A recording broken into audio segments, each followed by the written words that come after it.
কাকা আসসালামু আলাইকুম, ভালো আছেন? হ্যাঁ ভালো আছি। কাকা এই বৃষ্টিতে এত কষ্ট করে এদিকে কেন আসছেন? এই যে বৃষ্টিতে পানি দেখেন কি অবস্থা, পানি কেন আসছেন? ওষুধটা ভালো ভাই, এই জন্য আসছি। মানে কি ওষুধের জন্য? সার পোকা। চাল পোকার ওষুধের জন্য আমাদের এখানে আসছেন? হ্যাঁ ভাই, হ্যাঁ। আপনি মনে করেন এর আগে নিছিলেন আমাদের ওষুধ? আগে নিয়েছিলাম ভাই, আগে নিয়ে ভালো হয়েছে, এখন আবার আসছি। কতদিন আগে নিছেন আনুমানিক? প্রথম কতদিন আগে নিছেন? প্রথম নিয়েছিলাম 4 বছর আগে, 1.5 বছর আগে। পরে আবার এই যে নিলাম, এই মাঝখানে হয়েছে। মাসখানি গেছে, মানে 1.5 বছর আগে নিছেন, যে তখন মানার পরে কি চাল পোকা ছিল?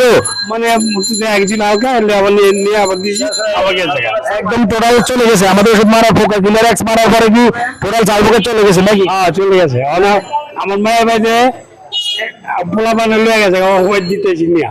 মেয়ের বাড়ির নেওয়ার জন্য আসছিলেন নাকি? এখন মেয়ের বাড়ির জন্য নিতে আসছি। পোকা কিলার এক্স আপনি নেওয়ার পরে মোটামুটি সম্পূর্ণ টাকাতে বিষ বলে জানি নাকি? না না না, কাজে লাগছে। সম্পূর্ণ মনে করেন চাল পোকা মুক্ত হয়ে আছেন তো নাকি? হ্যাঁ ভাই, মুক্ত আছি। যাক আলহামদুলিল্লাহ, যাক ভালো। তারপরে পোকা মুক্ত আর অনেক লোক আসবে আপনার এনে।